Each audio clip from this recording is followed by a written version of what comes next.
Hello again, everyone. I have made another video like this because I was bored while waiting to be able to record the voiceover for the last video.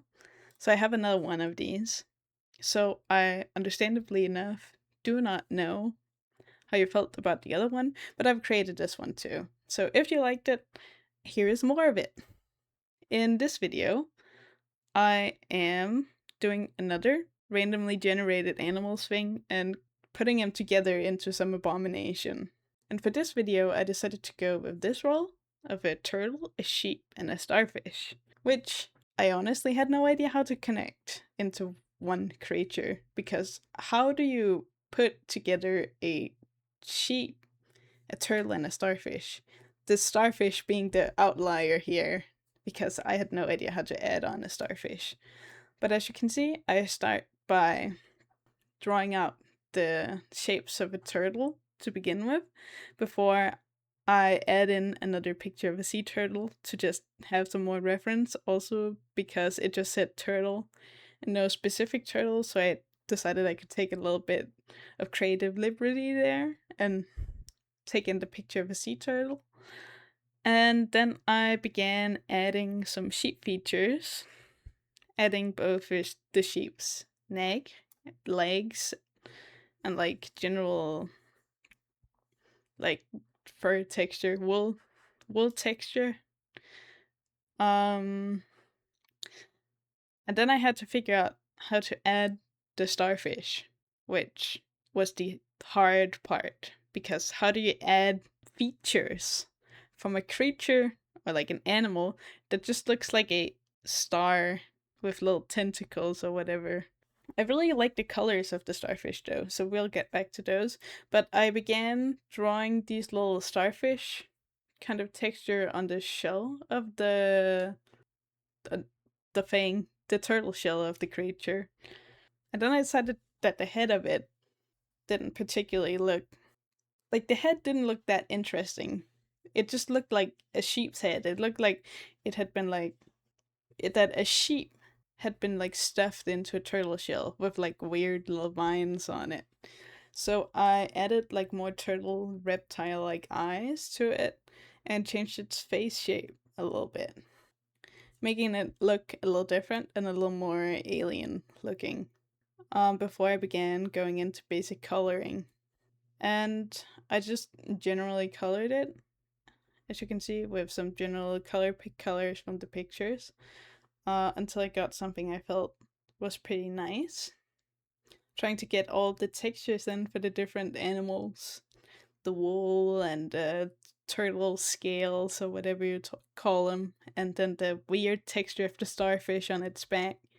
Before I went into basic shading and lighting, like I always do.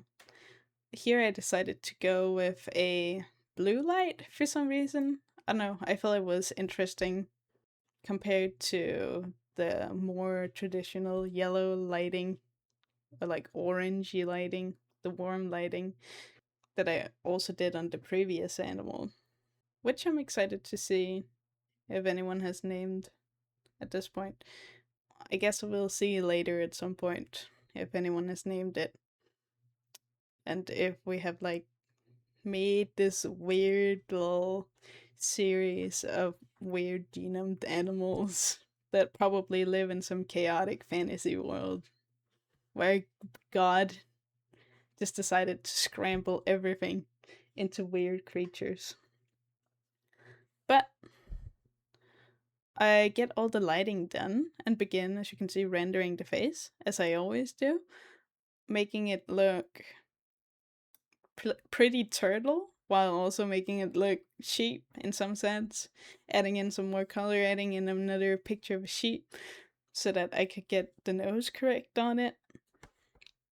And then generally just beginning to render everything else so that it could look plenty good. And I was having quite a lot of trouble with the body shape and the starfish kind of part, because I felt like the starfish part was making it look really weird.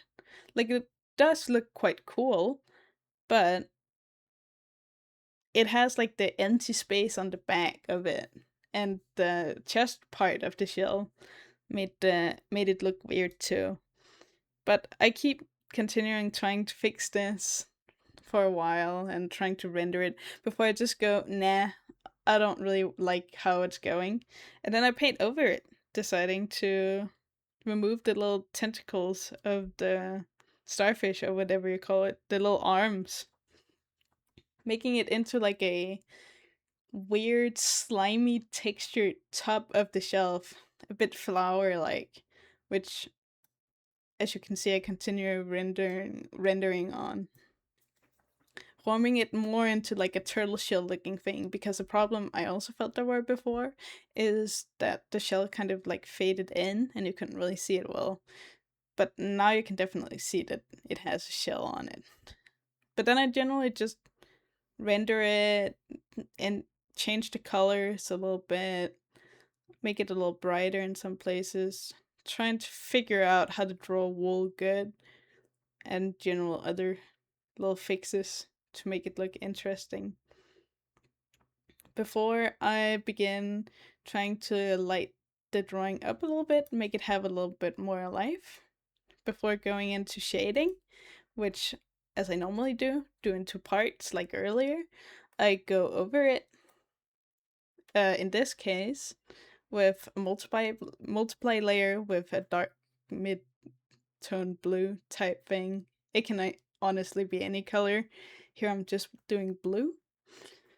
And then I begin erasing parts so that the original painting underneath becomes the light parts, and then the blue parts from the multiply layer become the dark parts. And then I do another layer, as you can see, that I've done, that makes the more sharp parts of the shading. And then I add in the highlights, which consist of a blue light in this case, because I thought the blue light looked really good. Like, not that it looked really good, I thought it looked nice, also with the aesthetic that this thing looks quite aquatic, because half of it is like, they're like a third of it or something. 2/3, actually.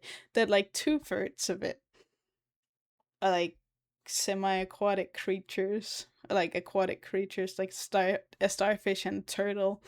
And then there's, yeah, I just felt like the blue went well with it.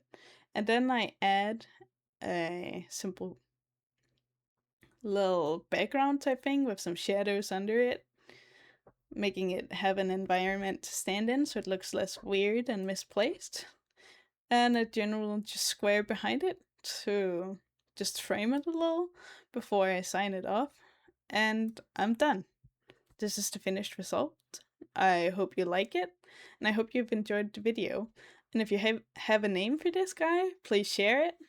And any other little tidbits you may have thought up about him, what his nature might be, where he lives, if he's a prey animal or something. He does look like a prey animal, I think. But anything you could really think of and you would want to share, I'd love to read about it. Because, like the last creature, I have no idea what this thing is. But I'd love to hear about it if you have any ideas.